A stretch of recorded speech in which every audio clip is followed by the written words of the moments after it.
فأعوذ بالله من الشيطان الرجيم بسم الله الرحمن الرحيم قال الله تعالى في القرآن المجيد ولا تحسبن الذين قتلوا في سبيل الله أمواتا بل أحياء عند ربهم يرزقون صدق الله مولانا العظيم. صدر محفل محترم المقام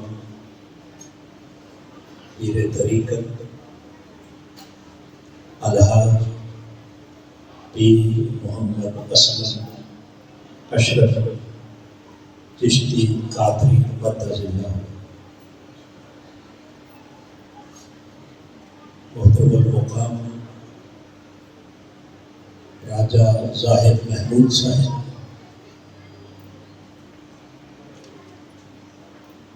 مرکزی نائب صدر پاکستان عوامی تحریک، محترم المقام اقبال ہے باجوہ صاحب، صدر تحریک منہاج القرآن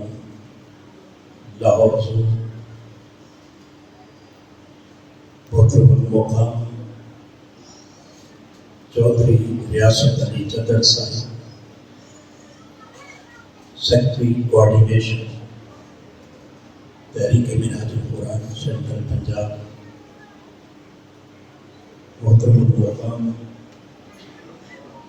ملک احمد آوان صاحب، صدر پاکستان عوامی تحریک ڈسٹرکٹ لاہور، جملہ معزز علماء کرام، قائدین و کارکنان تحریک منہاج القرآن اور معزز خواتین و حضرات اور حاضرین الشان، اللہ رب العزت کا بے حد و بے حساب احسان ہے جس کی توفیق خاص سے آج ہم تحریک منہاج القرآن PP 167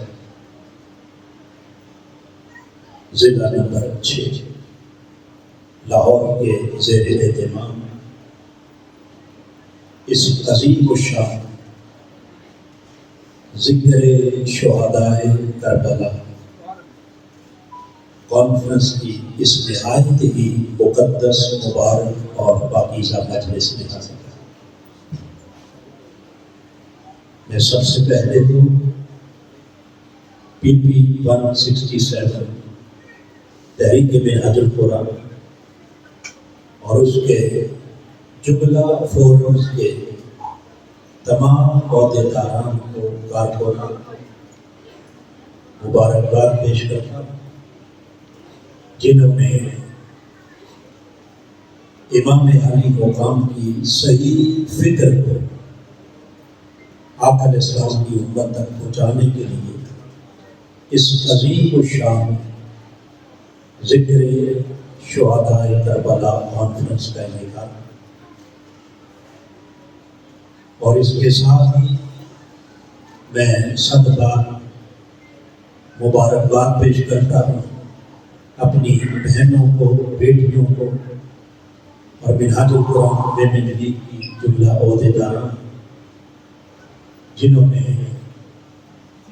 اس شدید موسم میں اپنی تمام تر مصروفیات کو چھوڑ کر کثیر تعداد خواتین کے ساتھ اس عظیم الشان شہدائے کربلا کانفرنس کے اندر شرکت۔ خالق کائنات ہمارا ایک قدم اپنے حضور میں اسے شرف قبولیت عطا فرمائے۔ آج کی کانفرنس کا جو عنوان ہے شہداء کربلا، آئیے قبل اس کے کہ ہم کربلا کے شہداء کی بات کریں اور ان شہیدوں میں پھر سید الشہداء کی بات کریں، سب سے پہلے تو اس امر کا جائزہ لیتے ہیں کہ شہادت ہے کیا؟ شہادت کا معنی اور اس کا مفہوم کیا ہے، تاکہ مفہوم شہادت کو جان کر ہمیں کم سے کم اتنی تو خبر ہو کہ شہید کا مقام کیا ہے، اور جب شہید کے مقام سے آگاہی ہو جائے تو پھر اس امر کا جائزہ لیں کہ سارے شہیدوں میں سید الشہداء کی شان کیا ہے۔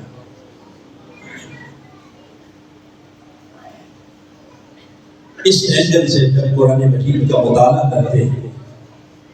تو خالق کائنات نے خود قرآن مجید میں لفظ شہید یا لفظ شہادت اس کو متعدد معنوں میں استعمال کیا، اور اس کے 5 معنی تو جو قرآن مجید کی روشنی میں ہمارے شیخ، ہمارے قائد، ہمارے استاد اور ہمارے مربی حضور سیدی شیخ الاسلام نے اپنی کتاب فلسفہ شہادت امام حسین علیہ السلام اس کے پہلے باب کے اندر 5 معنی بیان کیے، جن میں سے معروف معنی ہے شہادت کا معنی گواہی ہے، پھر شہادت کا ایک معنی کسی حقیقت کو پانا، پھر شہادت کا تیسرا معنی کسی کی مدد، اور اسی طرح پھر شہادت کا چوتھا معنی مشاہدت، اور شہادت کا 5واں معنی ہے حاضر اور موجود ہونا۔ آئیے اس نشست میں ان تمام معانی کا احاطہ تو ممکن نہیں، مگر آخری صرف ایک معنی کی روشنی میں ہم اپنی گفتگو کو آگے لے کے چلیں، اور وہ معنی کیا ہے شہادت کا؟ حاضر اور موجود ہونا۔ قرآن مجید میں خالق کائنات حضرت سیدنا یعقوب علیہ السلام آپ کا ذکر کرتے ہوئے فرمایا جب ان کی وفات کا وقت قریب آیا، آپ نے اپنے وفات کے وقت اپنے تمام بیٹوں کو اپنی بارگاہ میں جمع، اور جب تمام فرزندان یعقوب حاضر ہو گئے اپنے والد گرامی کی خدمت میں آخری نصیحت اور وصیت کی خاطر، خالق کائنات نے اس پورے منظر کو بیان کیا اور یعقوب علیہ السلام کے بیٹوں سے خطاب کرتے ہوئے یوں ارشاد فرمایا، ام کنتم شہداء اذ حضر یعقوب الموت، اے یعقوب کے بیٹوں، کیا اس وقت تم حضرت یعقوب کی بارگاہ میں حاضر اور موجود تھے جب حضرت یعقوب علیہ السلام کی وفات کا وقت؟ اب یہاں جو خاص بات قابل توجہ ہے وہ یہ کہ خالق کائنات حضرت یعقوب علیہ السلام کے بیٹوں کی حاضری اور موجودگی کا ذکر کر رہا ہے، مگر لطیف بات یہ ہے کہ اس حاضری اور موجودگی کے لیے قرآن مجید نے جو لفظ استعمال کیا وہ ہے ام کنتم شہداء، یعنی حضرت یعقوب کے بیٹوں کو سیدھا لا کر کے واقع حضور پیش کیا، اور یہ حاضری بھی کتنی عجیب بات ہے، اور اس حاضری کا منظر بھی کتنا عجیب منظر ہے۔ آئیے وہ کیا کیا کیفیات اس حاضری کی تاجدار کائنات نے صحیح حدیث کے اندر وہ کیفیتیں بھی بیان کی. سنن ابن ماجہ اٹھائیے ابواب جہاد حضرت جابر بن عبداللہ رضی اللہ تعالیٰ عنہ حدیث کے نام آپ فرماتے ہیں کہ حضرت جابر کے بعد حضرت عبداللہ کو جب میدان احد میں شہید کیا گیا تو بعد از شہادت کفار نے آپ کے جسم کے ایک ایک عضو کو کاٹا.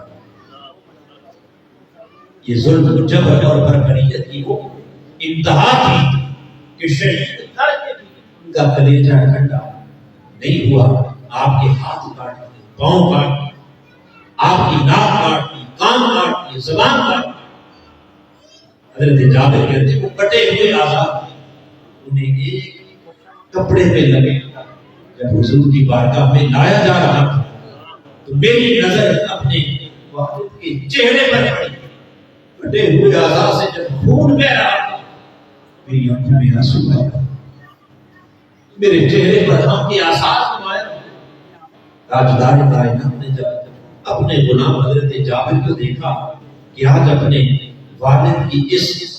بے کسی اور بے بسی کی شہادت پر دکھی ہے، پریشان ہے، میرے آقا نے دیکھ کر کہا اے جابر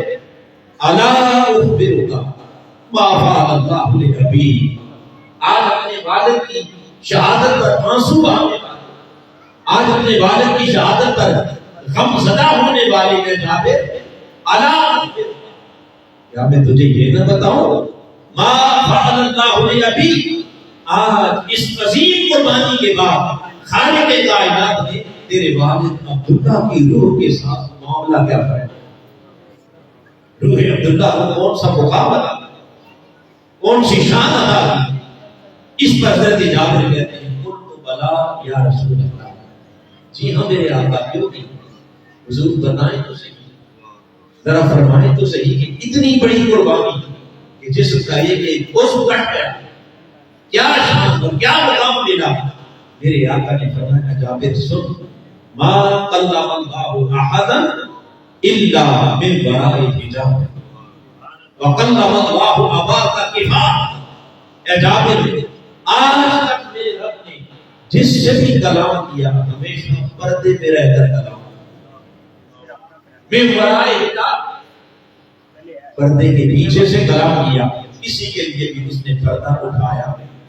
کسی کو اپنا آپ دکھایا نہیں، کسی کے لیے حجاب ہٹایا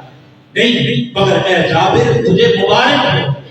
آج تیرے والد عبداللہ کی جب اس رب کے حضور پیش ہوئی وَقَلَّمَ اللَّهُ أَبَاكَ كِفَاحًا، آج روح عبداللہ کی خاطر خالق کائنات نے اپنے جلوہ حسن سے سارے پردے اٹھائے، سارے حجابات ہٹا دیے، سب دوریاں سارے فاصلے مٹا دیے اور روح عبداللہ کو سامنے بٹھا کر روبرو بغیر پردے کے اور بغیر حجاب کے روح عبداللہ سے اپنے کلام پر اور یہ کہہ کر اگلے لفظ بڑے قابل غور ہیں. میرے آقا نے فرمایا جابر کیا تجھے یہ بھی نہ بتاؤں کہ رب نے اس روح عبداللہ کو اپنے سامنے بٹھا کر اور سارے پردے اٹھا کر جب کلام کیا تو یہ بتاؤں کہ وہ کلام کیا، وہ گفتگو کیا، وہ باتیں کیا. میرے آقا نے فرمایا کہ تجھے یہ نہ بتاؤں کہ وہاں بٹھا کر اللہ نے مجھ سے باتیں کیا. اب ذرا اس کلام پر کلام تو بات نہیں کرتے، میں ایک خاص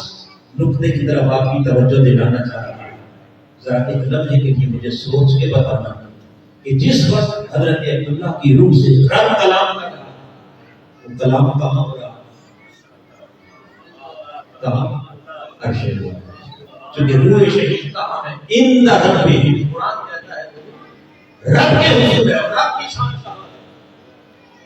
فوق العرش. اب وہ ملاقات کہاں ہو رہی ہے، عرش. بولیے ملاقات کہاں ہے، ملاقات عرش میں ہے. اور مصطفیٰ کہاں ہے، ملاقات عرش میں ہے. حضور پر میرے آقا مدینہ میں سرزمین احد کا میدان قربان جائیں یا رسول اللہ. آپ کی چشم رسالت پر اور آپ کی نگاہ نبوت پر کہ جو احد کے میدان میں کھڑے ہو کر عرش معلا پر رب کے جلوہ حسن سے اٹھنے والے پردوں کو بھی دیکھ رہے ہیں، روح عبداللہ اور رب کے درمیان ہونے والی ملاقات کو دیکھ بھی رہے ہیں، ایک ایک بات سن بھی رہے ہیں، اور ادھر عبداللہ کے بیٹے جابر کو پاس بٹھا کر ساری بات سنا۔ اگر وہ رسول جو احد میں کھڑے ہو کر عرش معلا پر رب کے جلوہ حسن سے اٹھنے والے پردوں کو دیکھ سکتا ہے، کیا وہ آج گنبد خضرا میں بیٹھ کر اپنے لاہور کے غلاموں کو نہیں؟ اگر وہ احد میں کھڑے ہو کر عبداللہ کے ساتھ ہونے والا کلام سن سکتے ہیں تو ماننا پڑے گا آج گنبد خضرا میں رہ کے شرق سے غرب تک اپنے عاشقوں کا سلام بھی سن۔ جب میرے آقا نے تجھے بتاؤ کلام ہوا اس پر کر کے جابر کہتے ہیں یا رسول اللہ جہاں کتنی بات بتا دی لگی نہیں پتا۔ اس پر میرے آقا نے کہا کہ جب وہ روح اللہ کی حضور پیش ہوئی تو خالق کائنات نے فرمایا اے روح عبداللہ تو نے میری خاطر اتنی بڑی قربانی کی کہ جسم کا ایک ایک عضو کٹوا تیرے تیری ناک کٹی، تیرے ہاتھ کٹے، تیرے بازو کٹے، تو نے اپنی زبان کٹوائی، تو نے اپنے ناک ٹکڑے کروائے، آج مانگ میری بارگاہ سے کیا مانگ؟ روح عبداللہ نے عرض کی باری ڈالا اور تو کچھ نہیں مانگتا، آرزو اتنی سی ہے اگر کرم کرنے پہ آ ہی گیا ہے تو دوبارہ پھر حضور کے قدموں میں لوٹا، دوبارہ پھر احد کے میدان میں بیٹھ گئی۔ پوچھا روح عبداللہ بتا کہاں کہ لینا کیا ہے؟ عرض کی لینا دینا کچھ نہیں، بس آرزو اتنی سی ہے کہ اگر ایک بار پھر زندگی میں جائے تو اس زندگی کو تیرے محبوب کے قدموں پر نثار کر، اس زندگی کو تیرے حبیب کے قدموں پر قربان کرنا چاہتا ہوں، کیونکہ جب دشمن کی تلوار چلی اور روح نے پرواز کیا تھا تیرے جلوہ حسن سے جب پہلا پردہ باری ڈالا وہ جو لذت نصیب ہوئی ہے، میری آرزو یہ ہے کہ یہ ایک جان تھی آج ہزار جانیں ہوں، ایک ایک کر کے تیرے نام پر قربان۔ اس لیے تو اعلیٰ حضرت نے کہا نہ کروں تیرے نام پہ جاں فدا، نہ بس ایک جان دو جہاں فدا، اور دو جہاں سے بھی نہیں جی بھرا، کرو کیا کرو جہاں۔ رب کائنات نے فرمایا روح عبداللہ میری بارگاہ کا ایک دستور ہے، جو ایک بار دنیا سے آ جائے پھر اسے واپس جانے کی اجازت نہیں، ہاں اس کے سوا کچھ اور کام نہیں۔ حضرت عبداللہ کی روح نے عرض کی باری ڈالا اگر مجھے واپس جانے کی اجازت نہیں تو کم سے کم میرا میسج ہی ہو جائے، دنیا والوں کو میرا پیغام ہی ہو جاتے، اور میں کیا پیغام دینا چاہتے ہیں؟ مولا کوئی پیغام نہیں، بس انہیں اتنا بتا دے جو تیرے نام پہ مر جائیں وہ مر کر مرتے نہیں، ہمیشہ کے لیے زندہ ہو۔ رب کائنات نے کہا اے روح عبداللہ ہم نے تیری آرزو کو نہ صرف سن لیا بلکہ قبول کر لیا۔ جبرائیل امین سے فرمایا جبرائیل ابھی میری بارگاہ سے یہ پیغام لے جا اور جا کر میرے حبیب سے کہہ دے پیارے مصطفیٰ آج اپنی زبان اقدس سے قیامت تک اپنے غلاموں کو خوشخبری سنا دے، اس بات کی خوشخبری فرمایا وَلَا تَحْسَبَنَّ الَّذِينَ قُتِلُوا فِي سَبِيلِ اللَّهِ أَمْوَاتٌ، اے لوگوں خبردار جو اللہ کی راہ میں قتل کیے جائیں، جو شہید کر دیے جائیں، ان شہداء کو خبردار مردہ کہنا تو دور کی بات ہے، انہیں کبھی مردہ خیال بھی نہ کرنا، مردہ گمان بھی نہ کرنا، انہیں کبھی مردہ تصور بھی نہ کرنا، بل احیاء وہ مردہ نہیں بلکہ حقیقت میں زندہ زندہ ہے،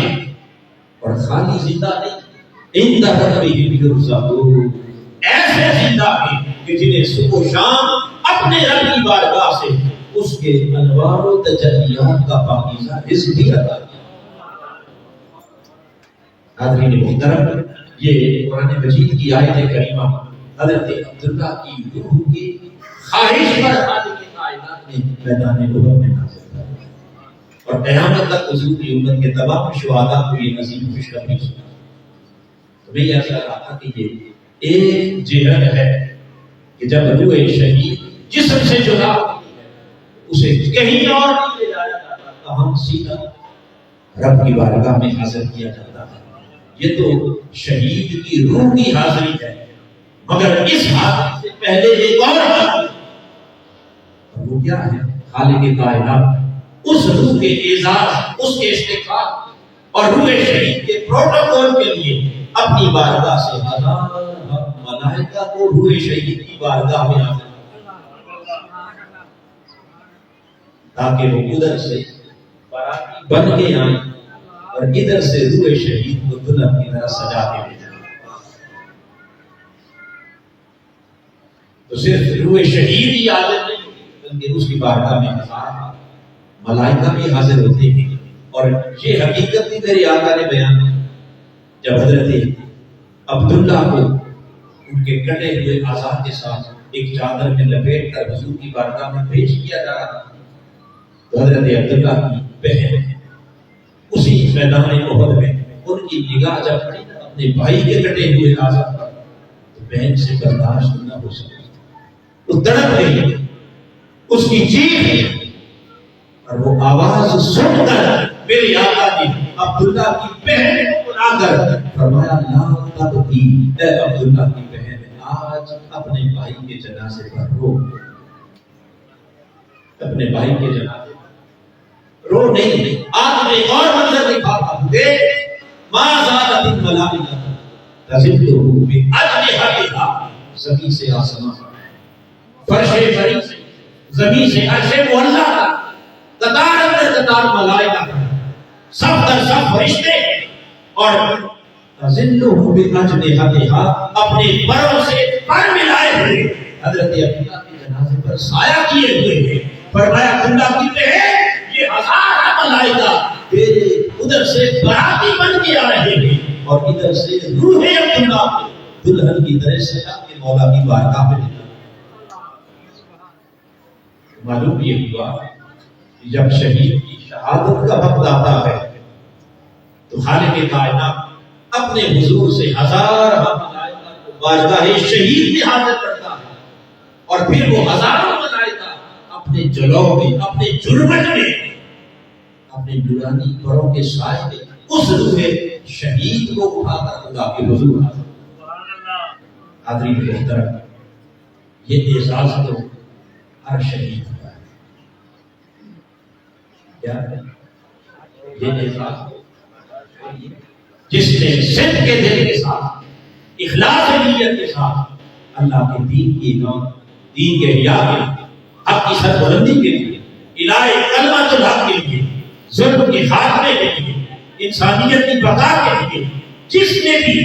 الہ کلمۃ الحق کے لیے اپنی جان قربان کی، تن من دھن سب کچھ لٹا دیا، اس شہید کو خدا کی بارگاہ میں وہ مقام نصیب ہو گیا کہ ادھر ہزاروں ملائکہ بارگاہ شہید میں آ گئے اور روح شہید کو اٹھا کر سیدھا خدا کے حضور آ گئے۔ میں نے عرض کیا کہ یہ مقام ہر شہید، یہ اعزاز ہر شہید کا، مگر آئیے جب شہید کا یہ اعزاز اور یہ مقام سمجھ میں آ گیا، اب ذرا سوچئے کہ اگر ہر شہید کا یہ مقام ہے تو کیا شان ہوگی شہید کربلا، پھر کیا اعزاز ہوگا نواسہ مصطفیٰ، پھر کیا مقام ہوگا لخت جگر فاطمہ الزہرا کا کہ حسین کوئی عام شہیدوں جیسا شہید تو کوئی عام شہیدوں جیسا شہید تو بولیے وہ شہید ہے کہ جس نے دنیا میں آ کر جب آنکھ کھولی تو آغوش مصطفیٰ میں، جب اس نے نگاہ اٹھائی تو پہلی نظر حضور کے چہرہ پر دوہا حسین وہ شہید جو حضور کی گود میں پلنے والا، حسین وہ شہید جو آقا کے سینہ اقدس پر بیٹھ کے کھیلنے والا، جس ننھے شہزادے کو میرے آقا اپنے مبارک قدموں پر کھڑا، ذرا چشم تصور میں لائیے اس کہ اس ننھے شہزادے کے ننھے قدم ہیں اور ادھر حضور کے قدمین مبارک، اور ان قدموں پر حسین اپنے قدم رکھ کے کھڑے تھے، اور یوں میرے آقا ان کی ہاتھوں میں اپنی انگلیاں دبا کر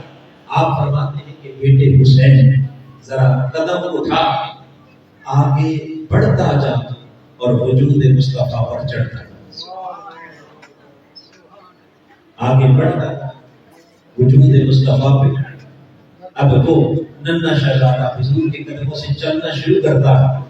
تو میرے آقا جو حسین قدم آگے رکھتے ہیں، پیدل رسالت اس شہزادے کے سامنے زمین پر بچھتا چلا جاتا ہے۔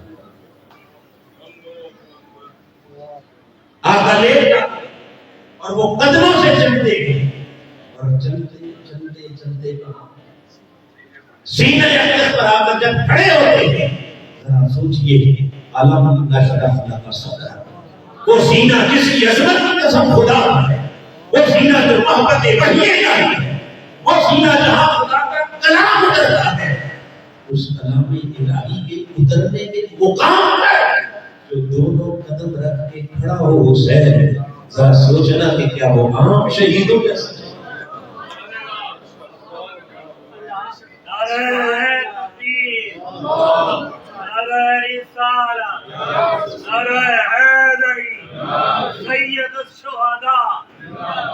ارے جو حضور کے سینے پر چڑھ کے جسے میرے آقا اپنی مبارک پشت پر سوار کرتے ہیں اور حضور کے کندھوں پر بیٹھ کر جو مدینے کی گلیوں میں جب سواری کرتا ہے تو کیسا منظر ہوگا جسے دیکھ کر فاروق اعظم جیسے بھی حسرت سے بول اٹھے کہ حسین تجھے مبارک ہو، تیری سواری کتنی اعلیٰ۔ اور میرے آقا نے مڑ کے کہا کہ عمر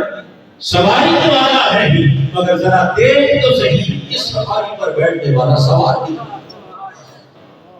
جسے رسول خود آنا، ذرا سوچئے تو صحیح کہ کوئی عام شہیدوں جیسا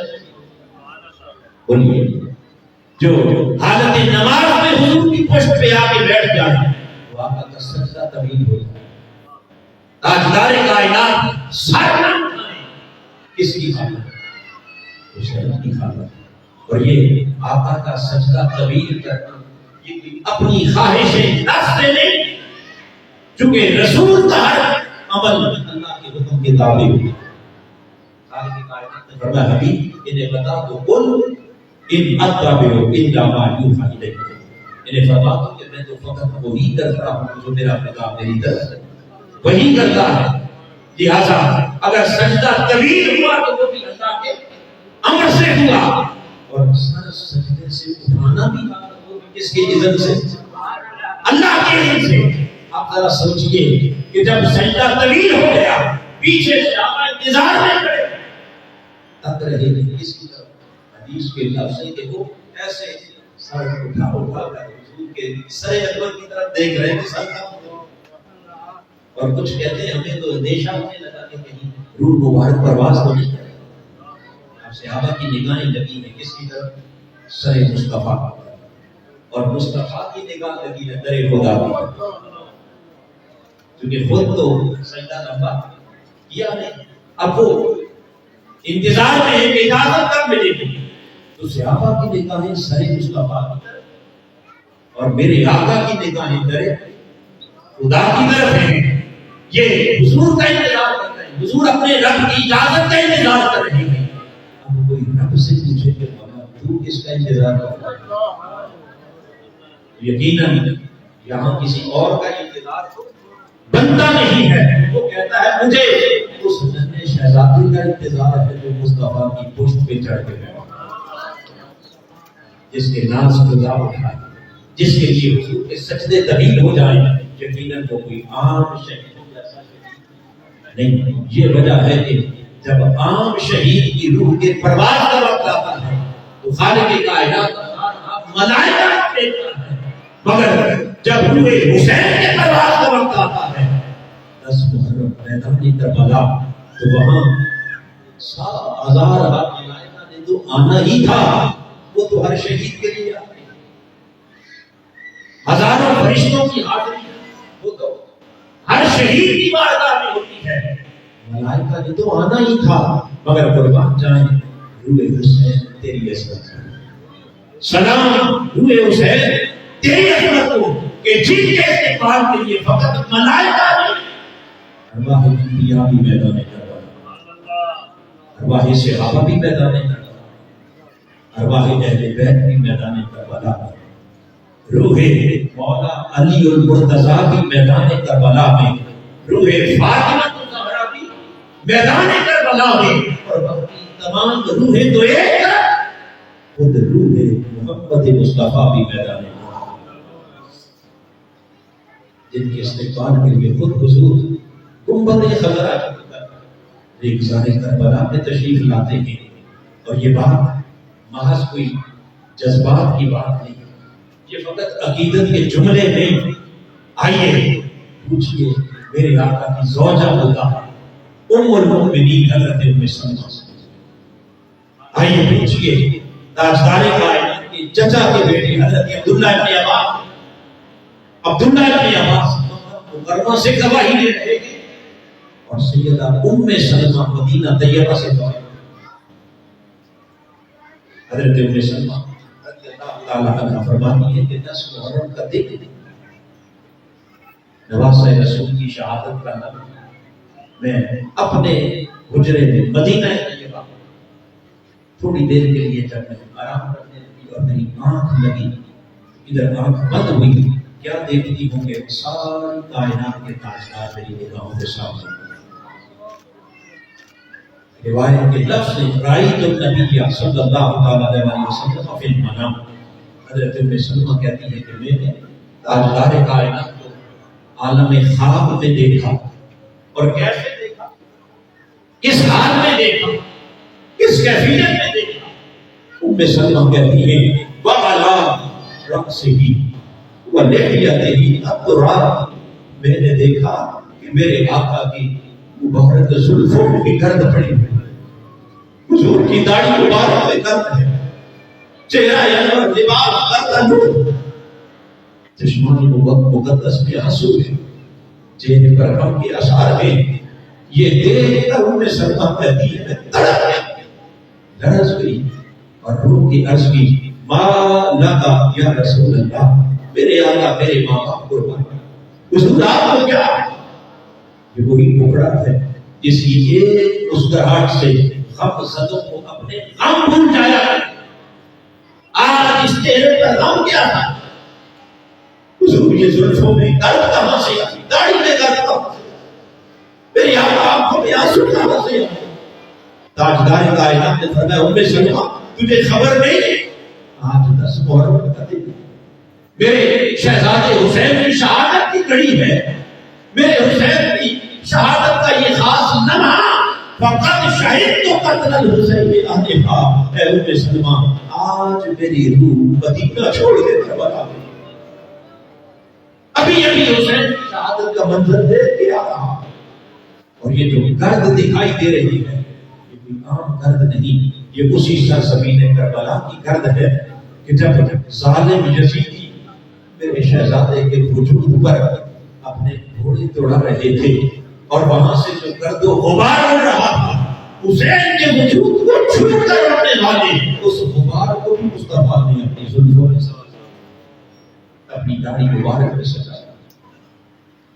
اور یہی بات حضرت عبداللہ ابن عباس بیان کرتے ہیں، فرماتے ہیں کہ میں مکہ مکرمہ میں تھا اور میں نے بھی حالت خواب میں دیکھا کہ تاجدار کائنات اغبر اشعث اغبر، میرے آقا کا وجود مبارک لباس گرد و غبار سے سر سے پاؤں تک گرد و غبار دیکھ کر میں نے دیکھا کہ فی یدہ قارورہ، میرے آقا کے دست مبارک میں ایک شیشی فی دم، پھر اس شیشی میں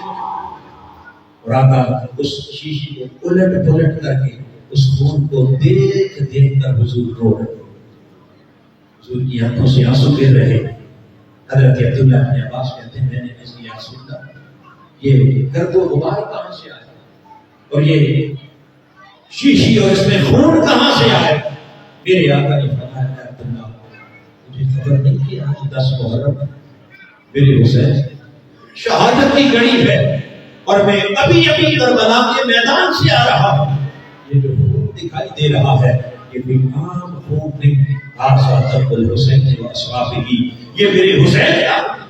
یہ شہیدان کربلا کا ہے جسے آج صبح سے لے کر اب تک خود اپنے ہاتھوں سے خون کا ایک ایک قطرہ اس شیشی میں جمع کر. حاضرین محترم، اب ذرا سوچئے کہ جن کے خون کا ایک ایک قطرہ حضور خود سمیٹنے آتے، ارے جن کے وجود سے لگ کر اڑنے والا غبار میرے آقا کی زلفوں میں سنے، حضور کی داڑھی مبارک میں سنے، کیا وہ شہید کوئی عام شہید ہوگا؟ وہ کوئی معمولی شہید ہوگا؟ ارے جس کے استقبال کے لیے خود مصطفیٰ کربلا میں آتا اور حضور کیوں نہ آتے؟ کیونکہ میرے آقا کو خبر تھی آج کربلا کے میدان میں ظلم کے پہاڑ ٹوٹے، آج جبر کی آندیاں چلیں گی، آج تشدد کی انتہا ہوگی، میرے شہزادوں پر فرات کا پانی بھی بند ہوگا. آج میرے حسین کے ہاتھوں میں چھ ماہ کا ذبح کر دیا جائے گا، جوان اکبر کا ناشا کر دے گا. ارے سب کے ڈھیر لگیں گے، انسانی وجود کے ٹکڑے ٹکڑے کر دیے جائیں گے. ایسے ماحول میں میرے آقا نے چاہا کہ جب سب کٹ جائیں گے اور کوئی نہ رہے گا، اس غریب البدن اس پردے میں تنہائی کے عالم میں میرا شہزادہ حسین کہیں گھبرا نہ جائے، کہیں لڑکھڑا نہ جائے. میرے آقا خود گنبد خضرا سرزمین کربلا پر تشریف فرما ہوتے ہیں اور اگر اپنے شہزادے کے حسن کو حضور اس طرح بلند کرتے ہیں، ارے مشت مبارک پر میرے آقا کا تذکرہ کرتے ہیں اور زبان حال سے حضور فرما رہے ہیں کہ بیٹے حسین کیا ہوا اگر ظلم کی انتہا ہوئی، جبر کی انتہا ہوئی، تشدد کی آندیاں چلی، اگر شہزادے کٹ گئے، جوانوں کے سر، جوانوں کی جوانیاں لٹ گئی، تو گھبرا نہیں، تیرا حوصلہ بلند کر دے گے کہ تیرا نام مصطفیٰ میرے سامنے. اگر فرات کا پانی بند ہے تو گھبرا نہیں، دیکھ کوثر کا ساقی جام لے کے تیرے انتظار میں. کیا ہوا اگر بدبخت یزیدیوں نے ظلم کی انتہا کی ہے تو تیرا نام جنت کے ہار لے کر تیرا انتظار کر رہا ہے. میرے بیٹے گھبرانا نہیں، آج میری چوسی ہوئی زبان کی لاج ہے، آج میرے تندوں پر کی ہوئی سواریوں کی لاج رکھنا، آج میری آغوش میں پرورش کی لاج رکھنا، حسین میرے علی کے خون کی لاج رکھنا، حسین میری فاطمہ کے دودھ کی لاج رکھنا. قربان جائیں جس کے حوصلے حضور بلند کریں. مجھے سوچ کے بتائیے اس کا حوصلہ کوئی پست کر سکتا؟ ارے جس کے پشت پر مصطفیٰ کا دست مبارک ہو، کیا اس شہزادے کا سر کبھی بابر کے سامنے جھک سکتا ہے؟ ارے جس کی سر بلندی کے لیے حضور سامنے جنگا کر فرما ہو، وہ سر کٹ تو سکتا ہے مگر بابر کے سامنے جھک نہیں سکتا. یہ وجہ ہے کہ امام علی مقام میں سر انور کٹانا گوارا کر لیا مگر جھکانا گوارا. سر حسین کٹ تو گیا مگر باطل کے آگے جھکا نہیں. اور شاید کس شان سے کٹا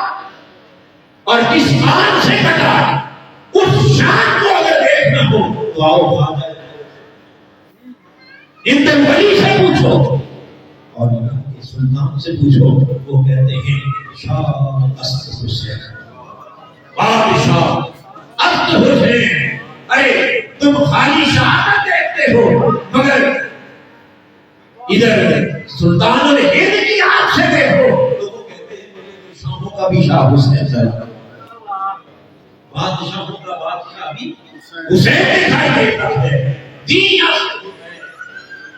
شاہ ہی نہیں، حسین تو صحابہ دین. اور دین پناہ اصل حسین، دین بھی حسین ہے اور دین کی پناہ بھی حسین ہے۔ سردار ندار دست در دست یزید، ارے جس نے اپنا سر تو دے دیا مگر یزید کے ہاتھ میں ہاتھ، سر دے دیا مگر یزید کی بیعت قبول نہ کی، سر دے دیا مگر یزید جیسے باطل کے سامنے جھکنا گوارا نہ کیا۔ حقا کے بنا لا الہ اصل حسین، یہاں تک کہ لا الہ کی اصل بنیاد حسین ابن علی۔ حاضرین محترم، میں نے عرض کیا کہ جس کے حوصلے حضور بلند کریں پھر اس کے سر کو کوئی جھکا نہیں سکتا۔ وہ شمع کیا بجھے جسے روشن خدا کرے، یہ بڑا کی نواسہ رسول نے اپنا سب کچھ لٹا دیا اور لٹایا بھی اس شان سے کہ آخری لمحے جب سر مبارک کے کٹنے کا وقت آیا تو امام علی مقام اس وقت بھی اپنے رب کے حضور سجدے تھے، اور وہ سجدہ کیا؟ ادھر سجدہ 72 تنوں کی عظیم قربانی دینے کے بعد جب اپنا سر کٹانے کا وقت آیا تو سر سجدے میں جھکا کر عرض کی مولا اسے اپنی قربانی کا اپنی بات میں قبول کر لے۔ ارے اپنے مولا کا شکر ادا کر رہے تھے کہ مولا تیرا شکر ہے کہ تم نے اپنے مصطفیٰ کے نواسے کو یہ حوصلہ عطا کیا کہ اس نے سب کچھ لٹا دیا، اب اپنا سر بھی تیرے حضور حضرت سجدہ میں۔ آخری محترم، نواسہ رسول کی یہ عظیم شان اور شہیدان کربلا کا یہ عظیم جذبہ قیامت تک تاجدار کائنات کو ایک پیغام دے، ایک میسج دے گیا، اور وہ پیغام بڑا قابل غور ہے۔ پیغام کیا ہے؟ نواسہ رسول اور آل رسول اور شہیدان کربلا، ان کا خون آج بھی ہمیں پکارتے کہہ رہا ہے کہ حسینیوں اور حسین کے غم میں آنسو کہاں پر آئے، اشک کہاں دے والو۔ ایک بات نے کہا تھا غم حسین میں جو اشک بہتے، غم حسین اشک بہتے تھے، وہ بارہا مجھ سے یہی کہتے تھے بلند نعرہ حق ہو کہ اس جہاں میں ابھی ہزاروں شمر ہزاروں یزید ہیں، بلند نعرہ حق ہو کہ اس جہاں میں ابھی ہزاروں شمر ہزار یزید رہتے ہیں۔ حاضرین محترم، قیامت تک یزیدیت کے مختلف روپ، مختلف رنگ ہوں گے، اور ہر یزیدی روپ کی شکست کے لیے حسینی کردار کی ضرورت ہے۔ حسینی کردار ہر میدان میں ضرورت ہوگی، لہذا وہ صرف ایک یزید نہیں تھا جو واصل جہنم ہو گیا۔ میں نے کہا کہ قیامت تک یزیدی فکر رہے گی، اور وہ تنہا ایک حسین نہیں تھا کہ جو کربلا میں شہید ہو گیا، بلکہ قیامت تک نواسہ رسول کی نسبت سے لاکھوں کروڑوں حسینی پیدا ہوئے اور قیامت تک پیدا ہوتے رہے۔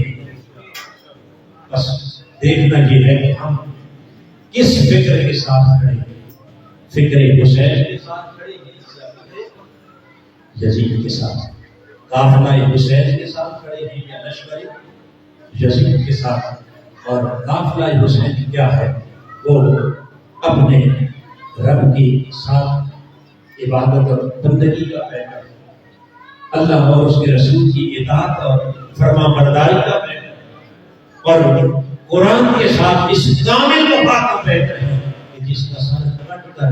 نیزے کی لوگ پر بھی قرآن سنا کرتا ہے، جس نے سر کٹا کر بھی قرآن سے بے وفائی، جس نے قرآن سے جدائی قبول نہیں کی۔ حاضرین محترم، یہ پیغام ہے نواسہ رسول کی شہادت، یہ پیغام ہے سرزمین کربلا کا کہ آؤ اپنے رب کے بھی وفادار، رسول کے بھی وفادار، اور اس رسول کے قلب مبارک پر اترنے والے قرآن کے بھی کیا وفادار بن جاؤ۔ ایسی وفا کہ تن من دھن سب قربان ہو جائے